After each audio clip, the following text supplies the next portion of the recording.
Hello girls. सो हमने अपना commercial bank के जो फंक्शंस हैं वो कंप्लीट कर लिए हैं। हमने इससे पहले जो टॉपिक स्टार्ट किया था जब ये चैप्टर, तब हमने सबसे पहले क्या डिस्कस किया था। हमने एक तो सेंट्रल बैंक पढ़ा, सेंट्रल बैंक का मीनिंग पढ़ा, उसके फंक्शंस पढ़े और उसकी मॉनेटरी पॉलिसी पढ़ी। उसके बाद हमने कमर्शियल बैंक का मीनिंग पढ़ा और उसके फंक्शंस पढ़े हैं। अब इट इज़ इम्पॉर्टेंट कि हम ये भी पढ़ें कि ये जो दोनों बैंक्स हैं उनमें डिफरेंस क्या है, मतलब कि एक सेंट्रल बैंक और जितने भी कमर्शियल बैंक्स हैं उन सब में डिफरेंस क्या होता है। So difference between central bank and commercial bank is given. ये आपकी बुक में हेडिंग्स और आगे पूरे एक्सप्लेन की गई हैं। आप चाहे इसको वन वन लाइन में भी पढ़ सकते हो, जैसे भी आप कंफर्टेबल हो आप कर सकते हो। टी फॉर्म में बीच में लाइन लगा के भी अगर लिखना हो तो वैसे भी आप तैयार कर सकते हो। मैं फर्स्ट डिफरेंस बता रही हूँ, डिफरेंस रिगार्डिंग ऑब्जेक्टिव्स। ऑब्जेक्टिव्स का मतलब क्या होता है, मकसद। जो हमारा सेंट्रल बैंक है और जो हमारा कमर्शियल, जितने भी हमारे कमर्शियल बैंक्स हैं उनके मकसद में डिफरेंस होता है। देखो, main aim of a central bank is to achieve faster rate of growth. Central bank का मेन मकसद क्या होता है कि देश में जो है इकोनॉमिक डेवलपमेंट की जाए, देश में जो ग्रोथ का लेवल है यानी कि जो तरक्की की रेट है उसको बढ़ाया जाए। सेंट्रल बैंक जो है वो कंट्री के भले के लिए काम करता है, देश की डेवलपमेंट के लिए काम करता है, तो उसका पूरा फोकस इसी चीज़ पे होता है। On the other hand, aim of commercial banks is to earn maximum profits. और जितने भी कमर्शियल बैंक्स हैं उनका मेन मकसद क्या होता है, प्रॉफिट्स कमाना होता है। कमर्शियल बैंक्स जो हैं प्रॉफिट अर्निंग ऑर्गेनाइजेशंस होती हैं जो कि प्रॉफिट कमाने के लिए काम करती हैं। इसी वजह से आपने नोटिस किया होगा कि जब आप बैंक में अपना पैसा जमा कराते हो तो जो आपको रेट ऑफ इंटरेस्ट मिलता है वो कम होता है, जबकि अगर कभी आप बैंक से लोन लेते हो तो उस टाइम पे जो आपको ब्याज देना पड़ता है वो ज़्यादा होता है। तो इन जो दोनों का डिफरेंस होता है वो बैंक की क्या होती है, इनकम होती है। मैं रिपीट कर रही हूँ, जब हम अपना पैसा बैंक में जमा कराते हैं तब जो इंटरेस्ट मिलता है वो कम होता है।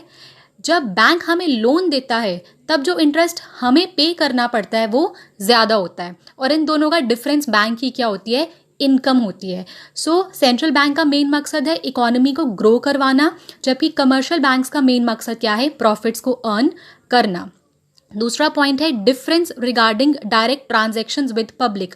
डायरेक्ट ट्रांजैक्शंस मीन लोगों के साथ डायरेक्टली डील करना। Central bank does not have direct relation with public. Central bank public के साथ सीधा सीधा रिलेशन नहीं रखता है, यानी कि अगर हम लोगों को अपने पैसे जमा कराने होते हैं तो हम सेंट्रल बैंक के पास नहीं जाते हैं, ना ही हम लोन मांगने के लिए सेंट्रल बैंक के पास जाते हैं, क्योंकि सेंट्रल बैंक जो है वो डायरेक्टली पब्लिक के साथ डील नहीं करता है। सेंट्रल बैंक किसके साथ डील करता है, गवर्नमेंट के साथ और कमर्शियल बैंक्स के साथ डील करता है। जबकि कमर्शियल बैंक्स जो हैं वो किसके साथ डील करते हैं, कस्टमर के साथ। यानी कि सेंट्रल बैंक डील करता है कमर्शियल बैंक्स के साथ और कमर्शियल बैंक्स डील करते हैं पब्लिक के साथ। तो ये भी इन दोनों का डिफरेंस है। Number 3 point, difference regarding ownership. Ownership क्या होता है, मालिक कौन है। Central bank is in the form of a government institution. Central bank जो है वो एक सरकारी इंस्टीट्यूट है और उसका ओनर भी कौन है, गवर्नमेंट। हमारे देश की जो सरकार है वो जो हमारे सेंट्रल बैंक की ओनर है। जो भी सेंट्रल बैंक काम करेगा वो गवर्नमेंट की इंस्ट्रक्शंस के अंडर रहकर ही करेगा। On the other hand, commercial bank may be under the ownership of government और मे बी नॉट। जबकि कमर्शियल बैंक्स जो हैं वो सरकारी भी हो सकते हैं और प्राइवेट भी हो सकते हैं। मैं रिपीट कर रही हूँ, सेंट्रल बैंक जो है वो सरकारी इंस्टीट्यूट ही है। हमारा जो आरबीआई है वो गवर्नमेंट इंस्टीट्यूट है। जबकि जो कमर्शियल बैंक्स हैं, कुछ बैंक्स जो हैं वो सरकारी बैंक होते हैं, उनमें से कुछ बैंक्स क्या होते हैं, प्राइवेट। फॉर एग्जाम्पल जैसे कि पंजाब नेशनल बैंक है, वो क्या है, एक सरकारी बैंक है। एसबीआई सरकारी बैंक है, जबकि आईसीआईसीआई एक क्या है, प्राइवेट बैंक है। सो ये बैंक सरकारी भी हो सकते हैं और प्राइवेट भी हो सकते हैं।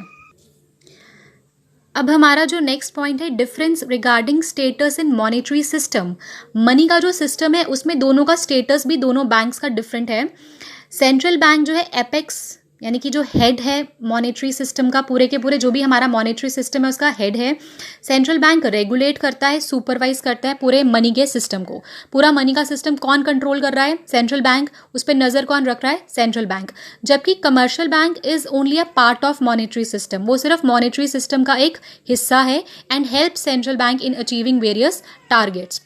और वो सेंट्रल बैंक की टारगेट्स को अचीव करने में मदद करता है। यानी कि जो हमारा मनी का सिस्टम है उसका हेड कौन है, सेंट्रल बैंक है। पॉलिसीज़ बनाता सेंट्रल बैंक है, उन पे नज़र रखता है सेंट्रल बैंक। कमर्शियल बैंक सिर्फ मनी के सिस्टम का एक हिस्सा है और जो पॉलिसी सेंट्रल बैंक बनाता है उसको अप्लाई करने में हेल्प करता है। Next point is difference regarding right to note issue. ये सबको पता है कि सेंट्रल बैंक के पास राइट है, हक है उनका कि वो नोट इशू करें, नोट्स वही छाप सकते हैं, उनकी मोनोपली है इस चीज़ में। जबकि मोनोपली का मतलब क्या होता है, जब किसी एक इंसान के पास कोई काम करने का राइट हो, तो सिर्फ सेंट्रल बैंक के पास राइट है कि वो नोट छाप सकें, जबकि कमर्शियल बैंक्स के पास ये राइट नहीं है। तो simple difference, central bank note issue कर सकता है जबकि कमर्शियल बैंक्स नोट इशू नहीं कर सकते। Next point is difference regarding competition. Central bank का किसी के साथ कोई कंपटीशन नहीं है, जबकि जितने भी कमर्शियल बैंक्स हैं उनका आपस में कंपटीशन है। सेंट्रल बैंक हेड है, वो इंस्ट्रक्शंस देता है, रूल्स बनाता है, सब पे नज़र रखता है, वो किसी के साथ कंपटीशन में नहीं है। जबकि जितने कमर्शियल बैंक्स हैं वो आपस में क्या कर रहे हैं, कंपटीशन कर रहे हैं। हर बैंक देखता है कि मैं ज़्यादा सक्सेसफुल हूँ, मेरे ज़्यादा कस्टमर्स बने, एड्स भी आती हैं, हर बैंक कोशिश करता है कि भाई लोग मेरे बैंक में अपना अकाउंट खुलवाएं, मुझसे लोन लें, क्योंकि उनको अपने पैसे कमाने और एक दूसरे से वो क्या कर रहे हैं, कंपटीशन कर रहे हैं। Next point is difference regarding control over foreign exchange. Foreign exchange मतलब फॉरेन करेंसी। फॉरेन एक्सचेंज के बारे में हमने पढ़ा है, सेंट्रल बैंक का एक फंक्शन पढ़ा था कि सेंट्रल बैंक के पास पड़े होते हैं फॉरेन करेंसी जो है, सेंट्रल बैंक की कस्टडी में होती है foreign currency. Central bank plays an important role in maintaining a stable foreign currency, but commercial bank जो है only deal in sale and purchase of foreign exchange. मतलब कि सिंपल इतना कि सेंट्रल बैंक जो है उसके पास उसकी कस्टडी में पड़ी होती है फॉरेन करेंसी काफ़ी ज़्यादा, और वो फॉरेन करेंसी को जो है कंट्री में स्टेबल स्थिर बनाए रखने में मदद करता है। जबकि कमर्शियल बैंक सिर्फ उसकी सेल और परचेज कर सकता है, अगर अपने कस्टमर्स के लिए ज़रूरत पड़े तो खरीदता है और बेचता है, बस इतना ही काम है उनका। Difference regarding relations with government. सरकार के साथ किसके कैसे रिलेशंस हैं। सेंट्रल बैंक जो है उसका रिलेशन सरकार के साथ कैसा है, वो सरकार के एजेंट के तौर पे काम करता है, सरकार के बैंक के, सरकार के एडवाइज़र के तौर पे काम करता है। सरकार का बैंक ऑफ गवर्नमेंट बोला जाता है सेंट्रल बैंक को। जबकि कमर्शियल बैंक्स सिर्फ और सिर्फ क्या हैं, उनका इतना ही रोल है कि वो सेंट्रल बैंक के रिप्रेजेंटेटिव के तौर पे काम करते हैं। While dealing with government, commercial bank acts as a representative of central bank. अगर सेंट्रल बैंक किसी कमर्शियल बैंक को जिम्मेदारी देता है तो वो सेंट्रल बैंक के रिप्रेजेंटेटिव के तौर पे सरकार के अंडर काम करते हैं। यानी कि डायरेक्ट रिलेशन जो है सरकार के साथ वो सेंट्रल बैंक का ही है, कमर्शियल बैंक का एज सच कोई डायरेक्ट रिलेशनशिप नहीं है।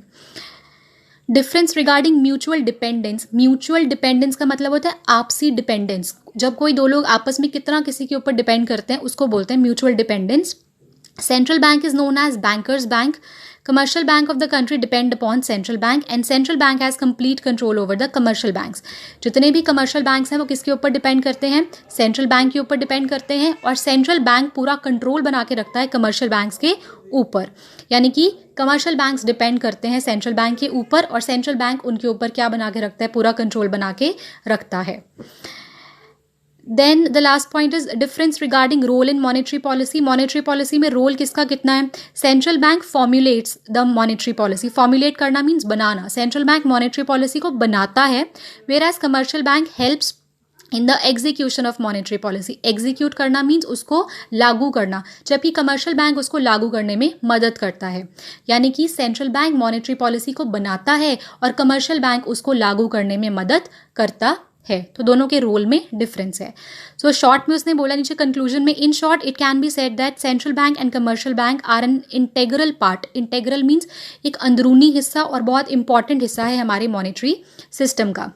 दोनों के काम में, दोनों के फंक्शंस में डिफरेंस है। क्यों? क्योंकि सेंट्रल बैंक जो हेड है वो सब पे नज़र रखता है, सारे काम वो कंट्रोल करता है, और कमर्शियल बैंक मतलब सारी जो सेंट्रल बैंक की चीज़ें हैं, सारे काम, सारी पॉलिसीज़ को क्या करता है, फॉलो करता है। लेकिन दोनों ही बैंक एक दूसरे के साथ मिलके काम करते हैं, एक दूसरे की सपोर्ट में काम करेंगे तभी कंट्री की जो पॉलिसीज़ हैं वो सक्सेसफुल होंगी। दोनों ही हमारे मॉनेटरी पॉलिसी का एक बहुत ही इंपॉर्टेंट इंटेग्रल हिस्सा है। विद दिस हमारे इस चैप्टर के मेजर टॉपिक्स खत्म हो गए हैं, बट स्टिल एक दो छोटे छोटे पॉइंट्स हैं जो मैंने छुड़वाए हैं, वो नेक्स्ट लेक्चर में हम लोग डिस्कस करेंगे। बट अभी तक जितने भी क्वेश्चंस बने हैं उनमें से जो मेन क्वेश्चंस बन रहे हैं मैं बता रही हूँ आपको। एक तो सेंट्रल बैंक और उसके functions, monetary policy of central bank, फिर कमर्शियल बैंक और उसके फंक्शंस, और difference between central bank and commercial bank, और बाकी छोटे क्वेश्चंस 1 और 2 मार्क्स के लिए कहीं से भी आ सकते हैं। तो बहुत ध्यान से आपने पूरा चैप्टर थॉरली रिवाइज करना है। Thank you girls.